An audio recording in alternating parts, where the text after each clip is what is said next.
Friends, welcome to வாக்காஸ் family. இன்றைக்கி நம்ம இந்த வீடியோவில் கங்கை கொண்ட சோழபுரத்தில் இருக்கிற ஸ்ரீ பிரகதீஸ்வரர் திருக்கோயிலை தாங்க பார்க்க போகிறோம். இந்த கோயில் தஞ்சை பெரிய கோயிலை கட்டின முதலாம் ராஜராஜ சோழனின் மகனான ராஜேந்திர சோழனால் கட்டப்பட்டதுங்க. கிபி 11ஆம் நூற்றாண்டில் கட்டியிருக்காரு. இந்த இடம் கங்கை கொண்ட சோழபுரம் உருவாகிறதுக்கு முன்னாடி வன்னியபுரம்ன்ற ஒரு சிற்றூராக இருந்திருக்கு. இந்த ஊர் முழுக்க வன்னி மர காடாக இருந்ததாங்க. இதற்கு சான்றாக தான் இந்த கோயிலோட தலைவிருட்சம் வன்னி மரமாக இருக்குது. இந்த கோயிலில் இருக்கிற நந்தி இந்தியாவிலே மிகப்பெரிய நந்திகளில் ஒன்றுங்க. இங்கே இருக்கிற நந்தி கருவறைக்குள் சூரிய ஒளி எதிரொலிக்கும் வகையில் கருவறையை நோக்கியவாறு இந்த நந்தி அமைஞ்சிருக்கு. இந்த கருவறையின் முன்புறத்தில் துவாரபாலகர்களோட சிலை இருக்குது. இந்த கருவறைக்கு வெளியில் வெப்பமாக இருந்தால் உள்ள மிதமான குளிராகவும், வெளியே குளிராக இருந்தால் மிதமாக வெப்பமாக இருக்கிற மாதிரி சந்திரகாந்தக்கள் இந்த லிங்கத்துக்கு அடியில் பதிக்கப்பட்டிருக்குங்க. இங்கே இருக்கிற லிங்கம் தமிழ்நாட்டில் இருக்கிற மற்ற சிவன் கோயில்களில் இருக்கிற லிங்கத்தை விட மிக உயரமானது.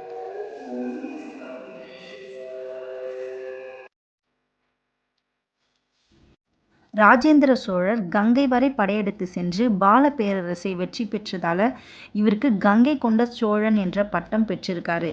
இதன் நினைவாக தான் இவர் கங்கை கொண்ட சோழபுரம்ன்ற ஒரு புதிய நகரையை உருவாக்கி இந்த கோயிலையும் கட்டியிருக்காரு.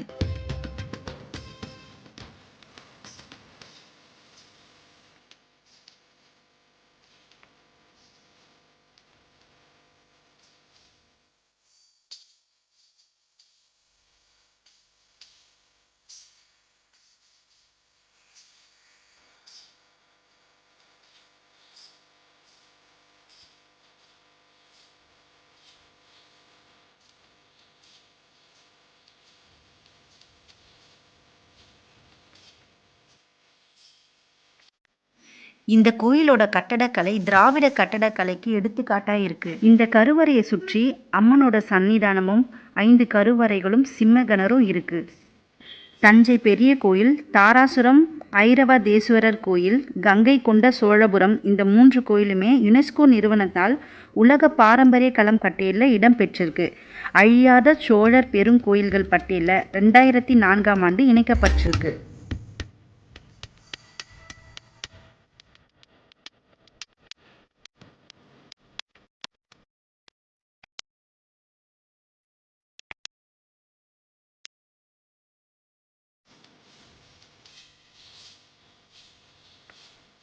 ராஜேந்திர சோழர் தன்னிடம் தோற்ற மன்னர்கள் மூலயமாக கங்கையிலிருந்து நீரை எடுத்துட்டு வர சொல்லி இங்கே இருக்க லிங்கத்துக்கு அபிஷேகம் பண்ணுவாராம். இதனால தான் இந்த இடத்துக்கு கங்கை கொண்ட சோழபுரம் என்ற பேர் வந்திருக்கு. இந்த லிங்கத்துக்கு அபிஷேகம் செய்கிற நீர் கோயிலுக்குள்ளேயே ஒரு கிணறு தோண்டி அபிஷேக நீர் அதில் ஊற்றுமாறு வடிவமைச்சிருக்காரு. அந்த கிணத்தோட மேல் பகுதியில் சிங்கத்தோட உருவத்தை தான் சிலையாக அமைச்சிருக்காரு. இவர் இந்த கோயிலுக்கு வரும்பொழுதெல்லாம் இந்த கங்கை நீரை தலையில் தெளிச்சுட்டு தான் தரிசனத்துக்கே செல்வாராம்.